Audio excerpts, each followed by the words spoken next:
जी बात कर रहे हो? कौन? पास्टर जी है? आप कौन बोल रहे हैं?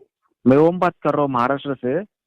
थोड़े जी पास्टर बोलिए। जी से बात करनी थी हमें। है पास्टर जी? कौन से पास से बात करनी है? संतोष संतोष पास्टर जी का नंबर है। जी जी, मैं बोल रही हूँ। आपका नाम संतोष है? एक मिनट होल्ड करिए। हेलो। हाँ पास्टर जी, हाँ जी, मैं संतोष बोल रही हूँ। आपका नाम संतोष है? जी हाँ हाँ जी। हाँ गणेश भाई, सुन रहे हो आप आवाज? हाँ हाँ, नमस्ते नमस्ते। हाँ नमस्ते, कौन बोल रहे हैं? हाँ, मैं जी ओम बात कर रहा हूँ और वो मेरा दोस्त आपको है गणेश। नंबर कहाँ से मिला है? फेसबुक द्वारा मिला आपका नंबर। अच्छा अच्छा। तो जी हम जी। थोड़ी जानकारी चाहिए थी बाइबल के बारे में, हम भी पढ़ लेते हाँ हैं। जी थोड़ा बहुत जी सवाल हाँ जी हाँ जी आप मदद जी जी। करेंगे? हाँ बिल्कुल बिल्कुल, बताइए। जी, तो ये बाइबल तो सारे इंसानों के लिए है ना? हाँ जी हाँ जी। हाँ हाँ, तो आपने मतलब यीशु मसीह के बारे में सुना है पहले कभी? यीशु हाँ मसीह के बारे में तो हमने थोड़ा बहुत सुना है और हम बाइबल को पढ़ भी कैसे रहे। सुना है? मतलब किसी के द्वारा सुना है या फेसबुक से, कैसे सुना है आपने? हाँ, किसी के द्वारा ही सुना है। वो बताते हैं सारे दुनिया के लिए आया, उन्होंने अपनी जान गंवाई, सबके पाप को क्षमा किया बिल्कुल। उन्होंने। हाँ ऐसा हाँ ऐसी जी तो हाँ है जी। बात, सुनते हैं हम। तो आप महाराष्ट्र में रहते हैं? नहीं, मैं तो मैं आसाम से हूँ। महाराष्ट्र में रहता हूँ। अच्छा, और ये दूसरे भाई कहाँ पर रहते हैं? मैं आसाम से हूँ। गणेश भाई आसाम आसाम से से हैं। है और मैं महाराष्ट्र से। आपका नाम क्या है महाराष्ट्र से जो बोल रहे हैं? मेरा नाम ओम है। ओम है, अच्छा हाँ ठीक है। हाँ जी बोलिए आप। हाँ, तो मैं कह रहा हूँ ये हिंदू लोग का जो किताब है इसके साथ क्या बाइबल का मिलाव है? बिल्कुल भी नहीं है। अच्छा, नहीं हिंदू लोग का जो क्योंकि हम। जो, हाँ जो गीता भागवत ये है। हाँ जी। हाँ जी हाँ जी। हाँ तो पहली बात तो मैं आपको बता दूं, जो बाइबल है वो परमेश्वर की प्रेरणा से लिखी गई है। अच्छा। ठीक है। परमेश्वर ने लोगों के अंदर कार्य किया, उन्होंने वो बाइबल लिखा। उसमें अच्छा। एक शब्द भी मनुष्य की खुद की इच्छा से नहीं लिखा गया है, जो परमेश्वर की आत्मा ने बोला वो लिखा गया है। तो आप अच्छा। सीधे तौर पर ये बोल सकते हैं कि बाइबल स्वयं परमेश्वर के मुंह के वचन है। सुन लिया आप लोगों ने। ये पास्टर हैं महिला, संतोष जिनका नाम है, और हमारे हरिओम जी और गणेश जी दोनों ने इनसे पूछा है कि हिंदुओं की पुस्तकों के साथ कुछ मेल है बाइबल का। तो बोला बिल्कुल नहीं, गीता महाभारत से कोई मेल नहीं है। असल में गीता महाभारत में, वेद आदि ग्रंथों में, हमारी वैदिक संस्कृति के ग्रंथों में मानवता की बातें हैं, किस्सा कहानी से परे हैं। और बाइबल में मानवता की बातें नहीं हैं, किस्सा कहानी है। और ये साफ कह रही हैं कि बाइबल किसी का नहीं है, परमात्मा के मुख से बोला हुआ है। परमात्मा के मुख से बोला हुआ ये वाणी है और लोगों ने लिखा है। अब परमात्मा के मुख से बोले तो परमात्मा शरीरधारी के बिना मुख से बोला जाना क्यों और कैसा संभव होगा? अब आहिस्ता आहिस्ता इनके बातों पर और सुनते जाएं। वचन है ना? उसमें कुछ भी झूठ नहीं है। नहीं, हम जैसे हिंदुओं का कुछ इमेज वगैरह, फोटो वगैरह देखते हैं, उसमें मतलब वो क्या है, उसमें एक बंदर का माथा है, घोड़े का है, ऐसा मतलब बहुत चित्र है। हाँ जी हाँ जी। तो ये क्या बाइबल के साथ मिला हुआ है? ये बाइबल में ऐसी कुछ वो बातें हैं क्या? नहीं जी, परमेश्वर का वचन जो है बाइबल, वो ये बताती है कोई भी मूर्ति पूजा, कोई भी पिक्चर को जो हम देखते हैं, अगर उसको पूजते हैं हम, तो वो पाप होता है। हाँ यहाँ जी। तक कि परमेश्वर ने अपने लिए भी मना किया है कि तुम मेरे लिए भी कोई इमेज, जैसे हम बोलते हैं ना कि जैसे कि कभी कभी हम देखते हैं चर्चों में फोटो लगी होती है ना? हाँ बराबर है ना? और जो यीशु मसीह का क्रॉस होता है, उसके ऊपर जो एक वो बनी हुई होती है, यीशु मसीह बनाए हुए होते हैं, हाथों में वो कीले छुदी हुई है ना, ये इन सब चीजों के लिए भी परमेश्वर ने मना किया है। मना क्या है? वचन में कहा है, जब आप, हाँ जी, बाइबल जब आप पढ़ेंगे ना तो प्रकाशित वाक्य बिल्कुल जो लास्ट की पुस्तक है ना, उसमें लिखा हुआ है कि तुम ना तो आकाश में जाकर वहां की कोई कल्पना करना कि भाई परमेश्वर को मैंने देखा ऐसा है, या फिर पाताल में जाओगे, आकाश में जाओगे, कहीं पर भी जाओगे और तुम ये इमेजिन मत करना कि परमेश्वर कैसा दिखता है, क्योंकि उसको किसी ने भी देखा नहीं है। जी। है ना। हाँ तो किसी भी चीज को हम सोचें कि ये परमेश्वर है, नहीं है। परमेश्वर सिर्फ आत्मा है। जी जी जी। मतलब हम हाँ। देख नहीं सकते परमेश्वर को। बिल्कुल नहीं देख सकते, क्योंकि देखिए मैं बता दूं आपको कि आप और मैं संसार में रह रहे हैं, ठीक है। हम्म हमसे जाने अनजाने पाप हो जाते हैं, हम्म सही है। हम्म झूठ बोल देते हैं, या अगर मैंने ये अब जैसे कि मैं छोटा सा उदाहरण दूंगी, अगर कोई मुझे कोई बाहर बुलाने आया, आवाज लगाया मेरे नाम का, और मेरा शरीर मेरे को अलाउड नहीं कर रहा है उठने के लिए थकान के कारण, तो मैंने बोल दिया अपने घर वालों से, बोल दो कि नहीं है, संतोष घर पर नहीं है। तो मैंने क्या किया, ये पाप किया, जबकि मेरी और मेरे परिवार की नजर में बहुत छोटी सी बात रही वो, है ना। जी और शायद मेरे को और हमको आपको ये लगेगा कि पाप नहीं है, लेकिन ये भी पाप है ना। हम रोज के जीवन में जानते हुए भी और अनजाने में भी बहुत पाप कर देते हैं। परमेश्वर पाप से घृणा करता है, ठीक है। तो पाप का परमेश्वर से कोई संबंध नहीं है। तो इसलिए वचन में लिखा हुआ है परमेश्वर आत्मा है। पुराने नियम में, नए नियम, 2 नियम है बाइबल के, आपको पता है? जी पता है पता है। हाँ जी, बाइबल के 2 नियम है। पुराने नियम में आप देखेंगे तो परमेश्वर वहाँ पर जलन रखने वाला परमेश्वर है, जो वहाँ पर उसकी बताई गई है। वहाँ इन्हीं की जुबान से सुन लिया आप लोगों ने कि परमेश्वर ईर्ष्या रखने वाला है। परमेश्वर जो पुराना नियम है उसमें परमेश्वर ईर्ष्यालु है। पर वो दिखाता है कि वो जलन रखता है, तो पाप से वो घृणा करते हैं। तो पाप को वो देख भी नहीं सकता, उसको कर भी नहीं सकता। लेकिन नए नियम में हम देखते हैं उसका उलट है। परमेश्वर ने पापियों के बीच में अपने जीवन को बिताया, है ना। यीशु मसीह लोगों के बीच में प्रचार करता हुआ घूमा, लोगों को चंगा करता हुआ घूमा, तो एकदम उलट हो गया, है ना। इन्हीं की जुबानी से सुन लिया आप लोगों ने कि जलन वाला परमेश्वर है, और नया नियम में यीशु मसीह को ही परमेश्वर बताया जा रहा है कि वो अपने लिए, औरों के लिए अपना जीवन बिताया, सारा औरों के लिए अपने जीवन पर ले लिया, ये यीशु मसीह। और जबकि यीशु मसीह परमात्मा नहीं है, परमात्मा के इकलौता बेटा है, ये बाइबल का ही कहना है, ईश्वर का इकलौता पुत्र है, तथापि इनको परमात्मा ही कह रहे हैं। पाप का परमेश्वर से कोई संबंध नहीं है। लेकिन जब यीशु मसीह बनकर वो धरती पर आया, है ना, जब वो यीशु मसीह बनकर धरती पर आया, तो उसने क्या कहा, हमें पाप से घृणा करनी है, पापी से नहीं। ईश्वर वो ईसा मसीह क्या ईश्वर ही है क्या? देखिए मैं बताती हूँ आपको। सबसे पहले जब पुराना नियम हम पढ़ते हैं उसमें लिखा है यहोवा। जी, यहोवा परमेश्वर, ठीक है, जो स्वर्ग में रहता है। जब पाप बढ़ गया धरती पर, जब परमेश्वर ने देखा कि अब मनुष्य को जरूरत है कि इस पाप से छुटकारा पाया जाए, है ना, तो उस समय पर उसने अपने आप को पुत्र के रूप में नीचे भेजा। इन्होंने खुद स्वीकार किया है कि जब पाप बढ़ जाता तो जो यहोवा वो आसमान में रहता है, हेवन में रहता है, जब पाप बढ़ जाता है वो धरती पर आते हैं और वही पुत्र के रूप में आते हैं। अर्थात परमात्मा और परमात्मा के पुत्र ये दोनों एक ही बताया जा रहा है, पुत्र के रूप में आते हैं। इसीलिए उसके पिता का कोई नाम नहीं है। यही कारण है कि पुत्र किस तरीके से आया है, केवल माँ का नाम है, पिता का नाम नहीं है। इसलिए यहोवा जो परमेश्वर है उस परमेश्वर ही यहोवा का पुत्र है, परमेश्वर का पुत्र। हाँ, तो ये यीशु मसीह तो ये मतलब मानव अवतार है ना, वो ईश्वर ही हुआ वो, और साथ ही साथ स्वयं परमेश्वर है। हाँ, तो वो तो बाइबल ने जैसा कहा है कि मेरी प्रतिमा मत बनाना, इस तरह से जो आपकी ईश्वर की प्रतिमा बनाया हुआ है, ये तो बात सही है, ईश्वर साकार है, निराकार है। नहीं, आपने बोला अभी जो रूप धर के आया ईसा मसीह ईश्वर रूप धर के आया, तो ये तो वो 33 साल धरती पर रहा, जो जिन्होंने देखा, ठीक है।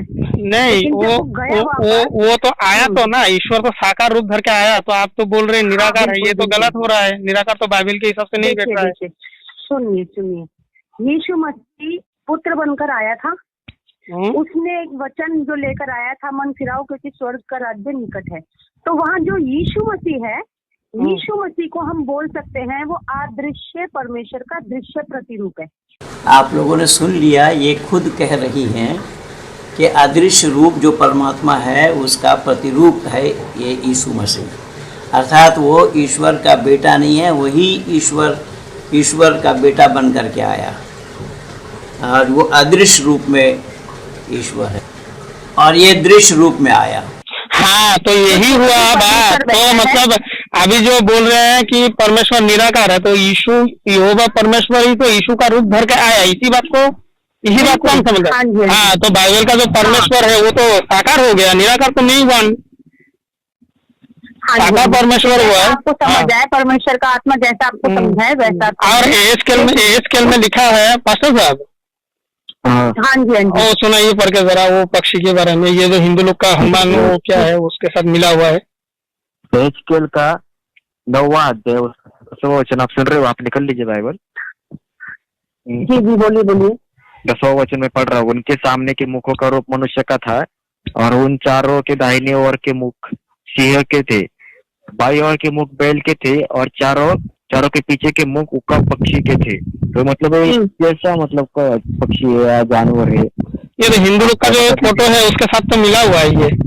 हाँ, तो अब ये देखिए यहाँ पर स्वर्गदूतों की और उन कार्यों की बात हो रही है जो परमेश्वर करवा रहा है सृष्टि में। समझ रहे हैं आप?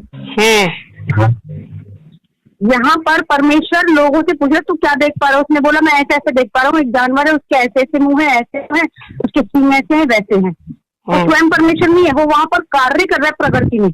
हाँ, कार्य कर रहा है। लेकिन पास्टर साहब मैं आपसे ये जानना चाहूंगा, ये पक्षी जो था, इस पक्षी का नाम क्या था? ऐसा पक्षी कहीं होता है? ये कौन था? ये स्वर्गदूत था या क्या था ये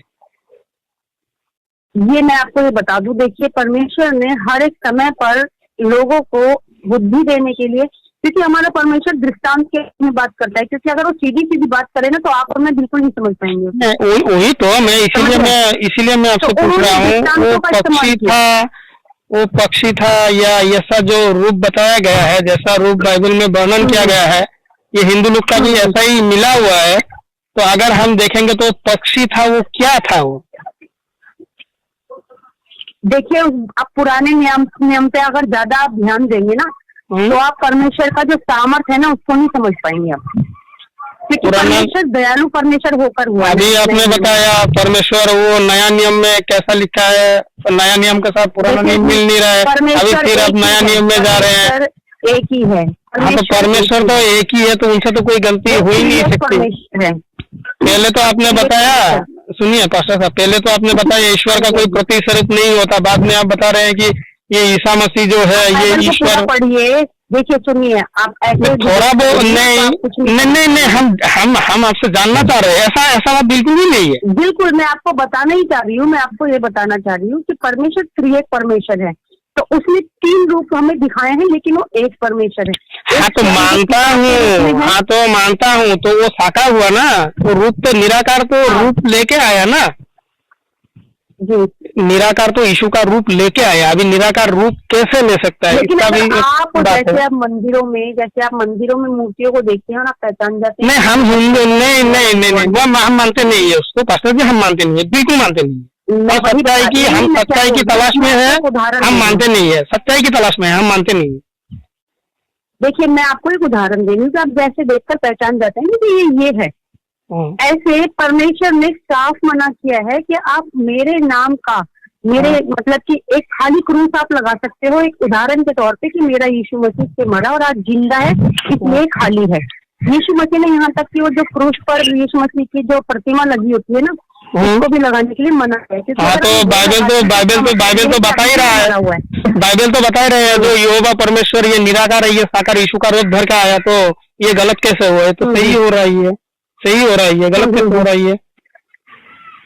अब आप मुझे ये बताइए सीधा आप मेरे से क्या पूछना चाहते हैं? ना वही जानना चाहता था। होगा बाइबल तो नहीं, और ज्यादा कुछ मैं जानना नहीं चाहता आपसे। नहीं मैं बता रही हूँ आपको ब्रदर, बाइबल इतना गुणों से भरी पड़ी है, इतने भेदों से भरी पड़ी है कि जितना हम उसे पढ़े, जितना उसको हम खंगालेंगे ना वो निकलता रहेगा कुछ।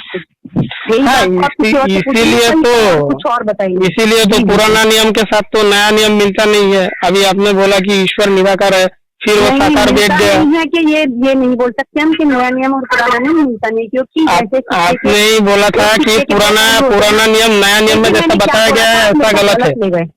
मैं गलत नहीं रह रहा हूँ, आप बोल रहे हैं। देखिए, हम किसी नए विश्वासी को बाइबल देते हैं ना, तो हम उसे नहीं बोलते हैं कि आप नया नियम पढ़ना शुरू करना, तो उससे पुराना नियम क्यों नहीं पढ़ना शुरू से, क्योंकि आप वहाँ कंफ्यूज हो जाओगे।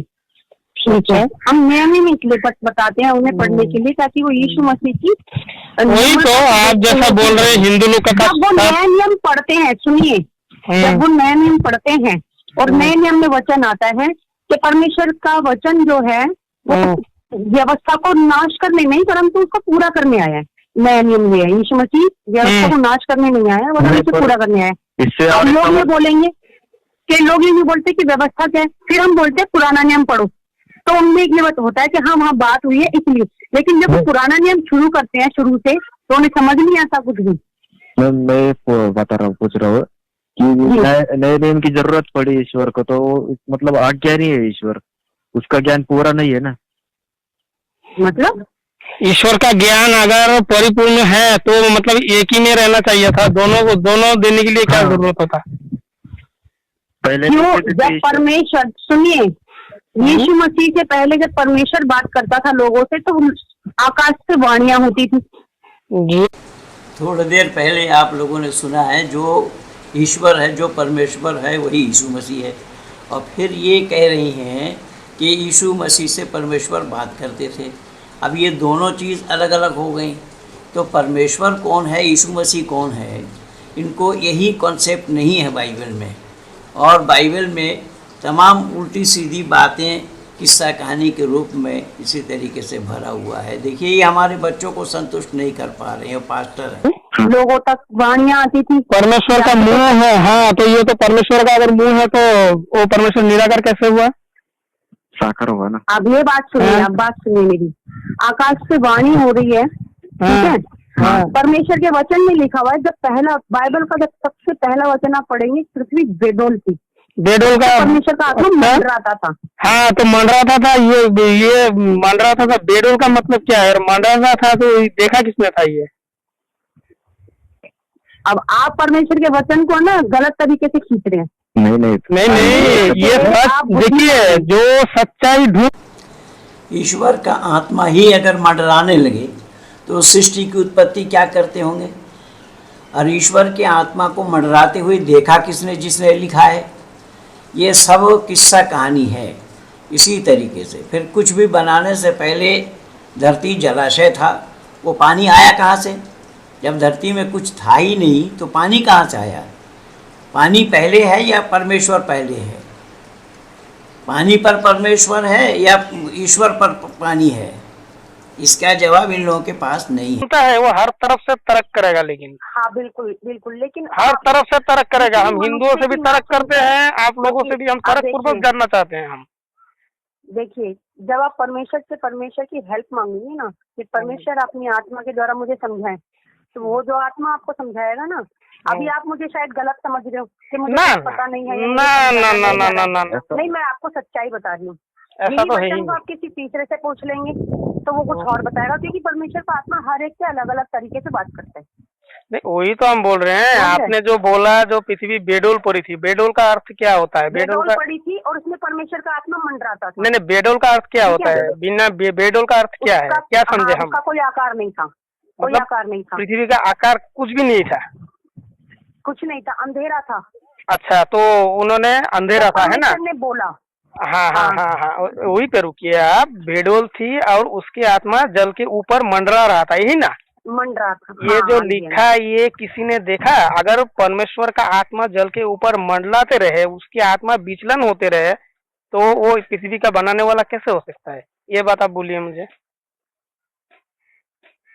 अब ये तो आप रॉन्ग ले जा रहे हैं ना बात को। नहीं, जब नहीं, सुनिए, मैं एग्री करती हूँ, लेकिन अगर आप परमेश्वर के व्यक्तित्व पर उंगली उठा रहे हैं तो सही डायरेक्शन में नहीं है। नहीं, हम बोले ना, हम तो तर्क करेंगे उसके ऊपर। अगर सच्चाई है तो हम स्वीकार भी करेंगे, हम तर्क करेंगे। अगर आप तर्क पूर्वक हमें जवाब दे, अगर आप बोले जो बाइबल तर्क करना सिखाता है, यार बाइबल के ऊपर आप तर्क कर सकते हो, तो हम बात करेंगे। अगर आप बोलेंगे जो इसके ऊपर तर्क नहीं करना है तो हम बात करेंगे नहीं, हमें हो गया।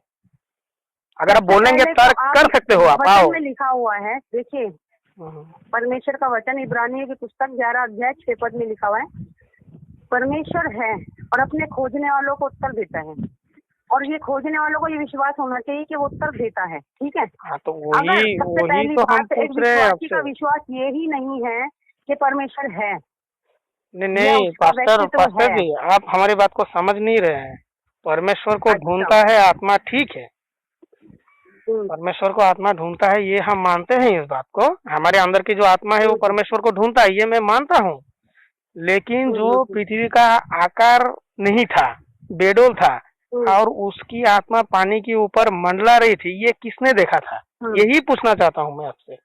तो मैं वही तो बता रही हूँ आपको। मैंने सबसे पहली बात आपको ये बताई कि जो बाइबल है वो परमेश्वर की आत्मा के द्वारा लिखा गया। हाँ तो किसने लिखा था, देखा था? परमेश्वर ने जब लोगों को, परमेश्वर के आत्मा द्वारा लिखा गया था बाइबल। अब इससे यह अंदाज़ा लगा लीजिए कि आत्मा के द्वारा लिखा जाना संभव है क्या? आत्मा को जब तक शरीर का सहारा न मिले, आत्मा को जब तक शरीर का सहयोग न मिले, लिखने के लिए हाथ चाहिए, बोलने के लिए मुंह चाहिए, ज़ुबान चाहिए और कागज़ कलम चाहिए, तो परमात्मा को वहाँ कलम कहाँ मिल गया था और कहाँ मिल गया था कागज़ जो परमेश्वर ने लिखा, आत्मा से लिखा, आत्मा से लिख दिया बाइबल। तो हमारे बच्चों को ये संतुष्ट नहीं कर पा रही हैं। ये पास्टर साहिबा ही बता रही है मैं पास्टर हूँ, अब संतोष नाम है इनका।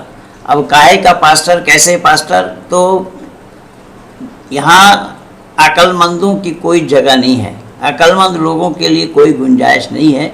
ये भले ही अपने को अक्लमंद कहें, लेकिन विचारपूर्वक, बुद्धिपूर्वक कोई बात बाइबल का नहीं है और ना बुद्धिपूर्वक कोई काम बाइबल का है। आप लोगों ने देख लिया है बाइबल की बेतुकी बातें। हमारे सिखाए हुए बच्चों को ही ये जवाब दे करके संतुष्ट नहीं कर पा रहे हैं। बड़े बड़े पादरी न मालूम कितने आए, कितनी पादरियों से वार्ता हुई, और ये दोनों बच्चे लगे हुए हैं, हरिओम जी पूना से और गणेश जी आसाम से। इस तरीके से बहुत सारे बाइबल के मानने वालों को निरुत्तर किया है, पास्टरों को, और ये ऊपर से चिल्पो कर रहे हैं। एक बम्बई के हैं, वो चिल्पो कर रहे हैं, सामने आने की हिम्मत नहीं है। मैं बोल, खुली चुनौती है, खुला दरबार है, आओ सामने आकर के डिबेट करो, दूध का दूध और पानी का पानी हो जाए, पर सामने आने की हिम्मत की